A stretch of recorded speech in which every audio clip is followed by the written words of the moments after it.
Следите Македонија наутро, добро утро, ова е утринската програма на Јавниот сервис.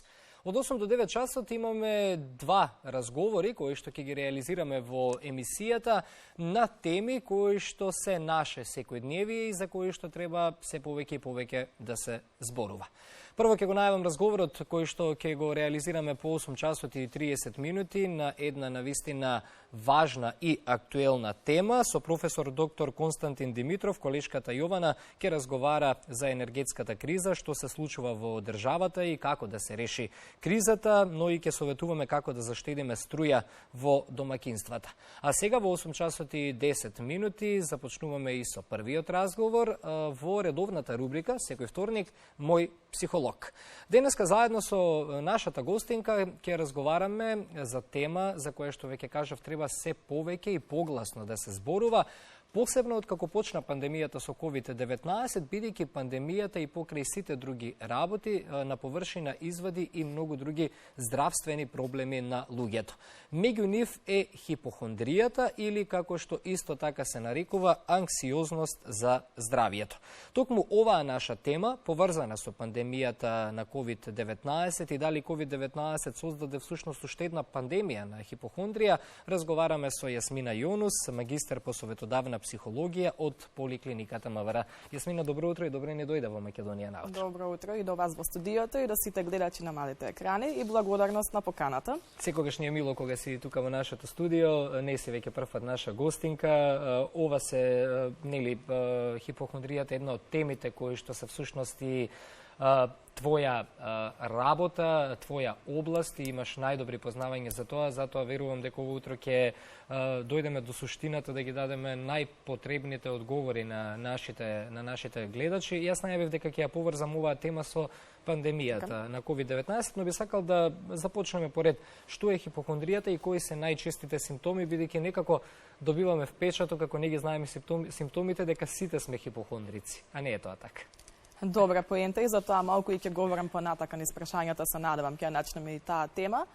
Хипохондријата, како што кажа и сами имаше право, за жал е една мощна бара неизборувана тема, особено во последните месеци со пандемијата. Може би секојдневно се среќавам со луѓе кои што имаат вакви симптоми, вакви тегоби.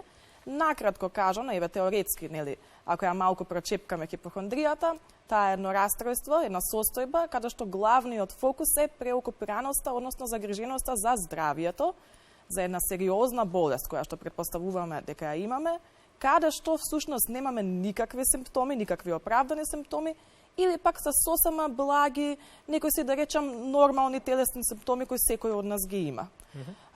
Тука еден мощне, да речам, битен момент за дистинкција меѓу една обична загриженост во криза, обична загриженост за здравието, животот, смртта, која што секој од нас ја има, е тоа дека најчесто таа трае во голем интензитет, повеќе од 6 месеци, и дека веќе гледаме дисфункционалност во разни области во нашиот живот. Дисфункционалност дали на работа, дали во партнерските релации, дали во секојдневните активности. Значи, гледаме дека веќе индивидуата не функционира како порано.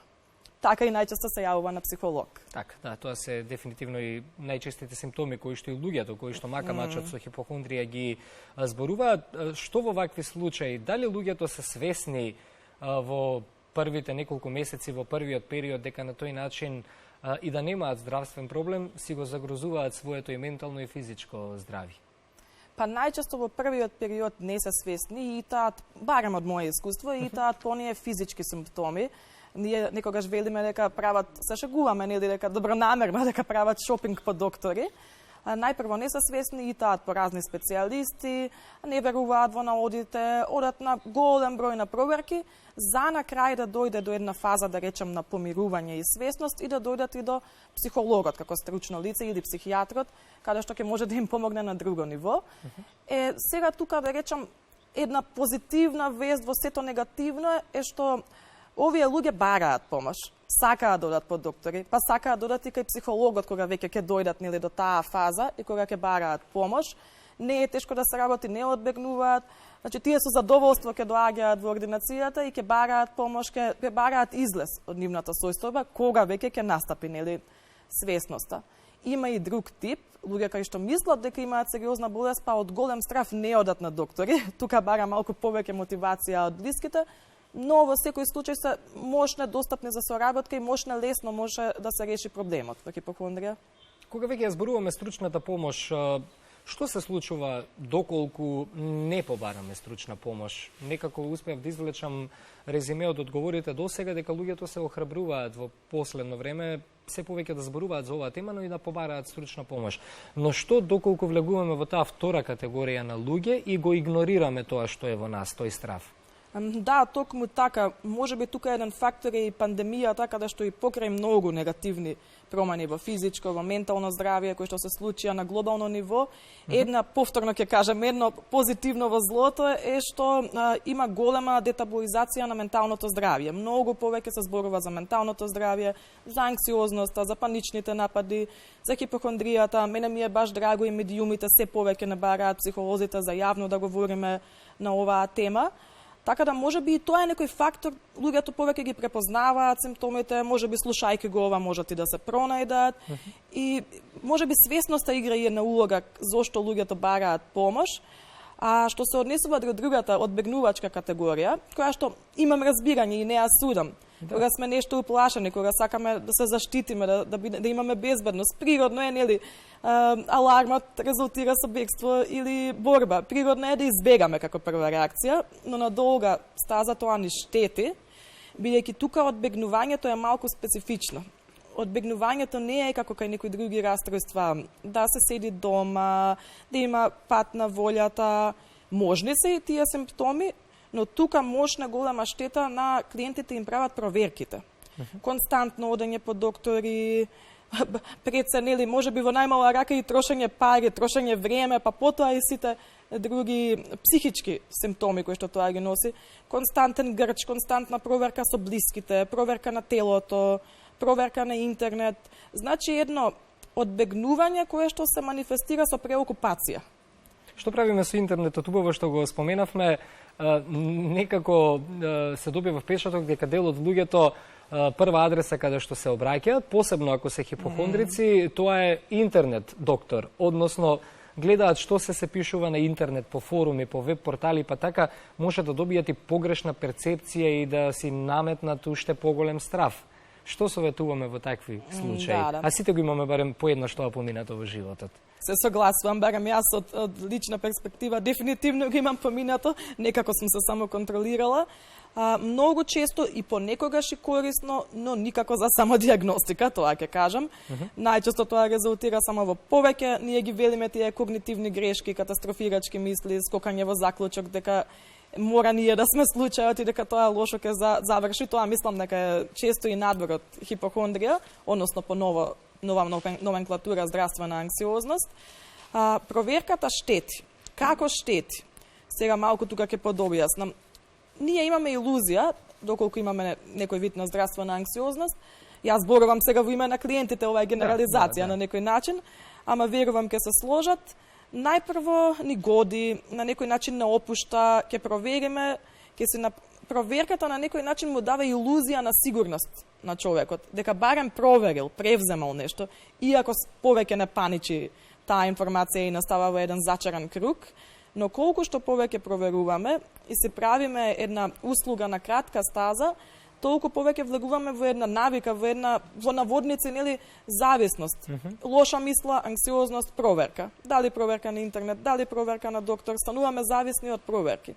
Проверката се повеќе навиката ни ја зацврстува, нели како дете кога му даваме чоколадо да се смири, кога е вознемирано, и потоа стално кога ќе му дадеме чоколадо ќе ја повторува понатака и без чоколадо таа навика. Така нешто настанува и оваа состојба, овој зачаран круг.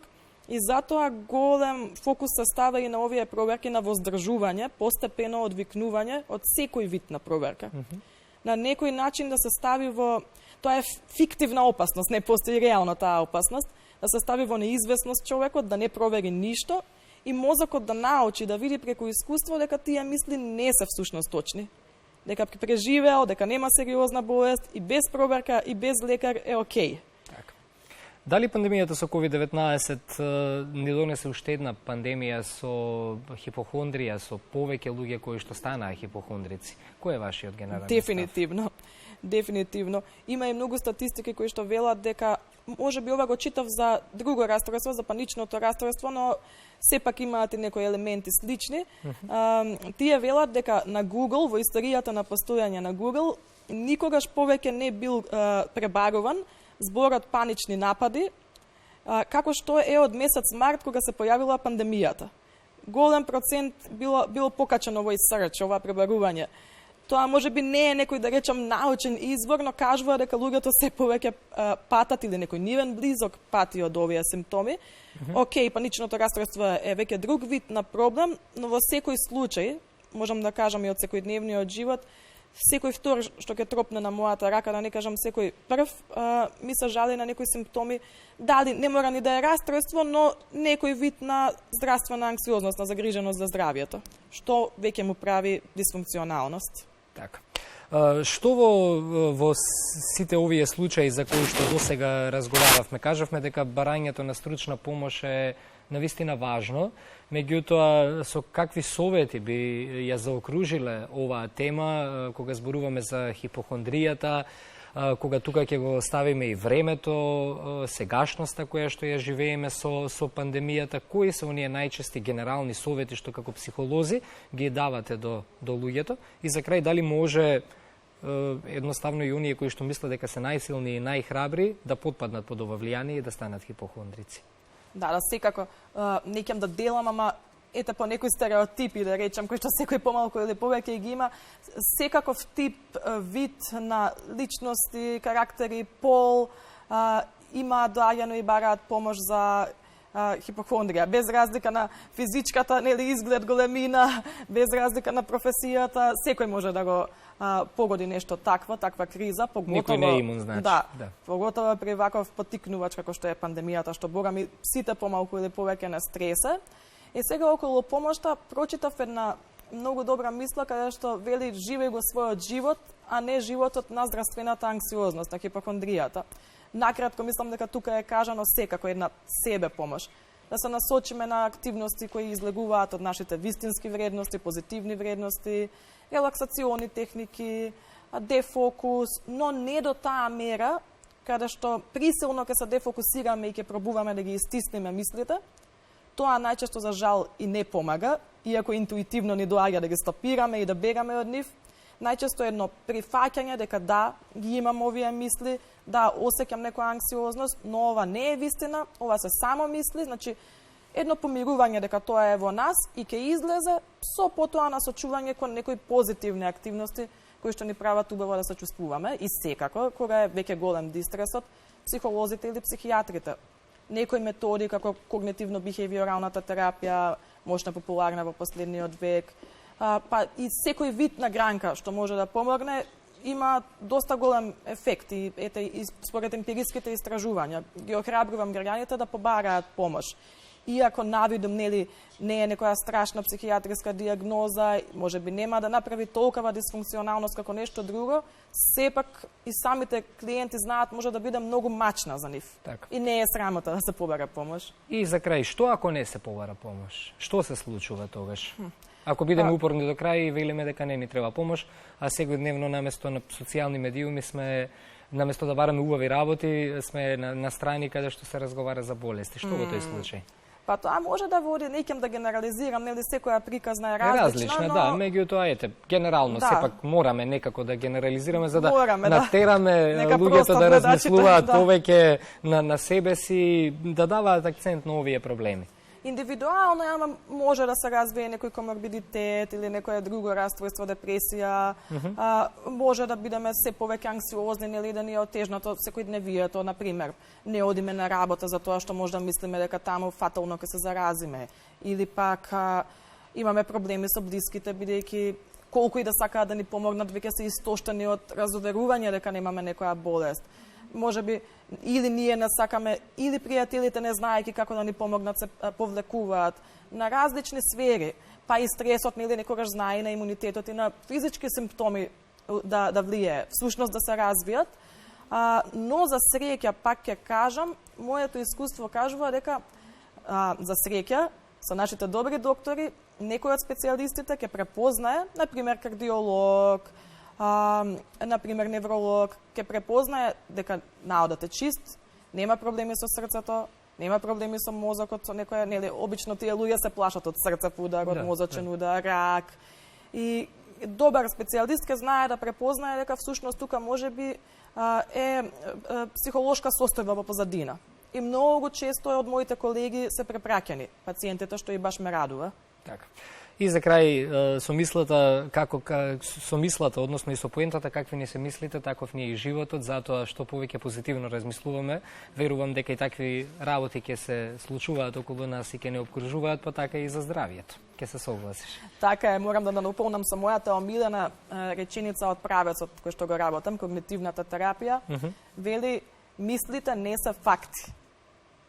И тоа е мощно важно кај анксиозноста и анксиозните расстройства. Сите тие негативни мисли, предпоставки, катастрофирање, всушност многу ќе ни олесни ако во моментот се запрашаме има ли докази за оваа мисла, која што од толку многу стравувам од неа, или пак е само една мисла, а мисли имаме сите. Така.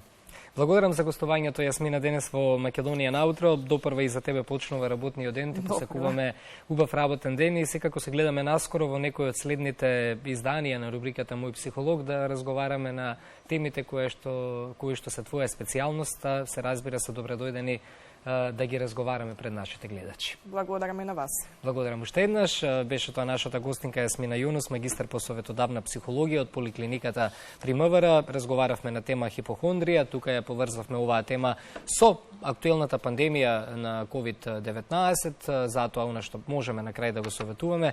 Грижете се за сопственото здравје, побарајте стручна помош доколку навистина имате мака и редовни мисли за тоа дека нешто не е во ред со вашето здравје, бидејќи тоа навистина на долгорочни стази може да си донесе своји негативни последици.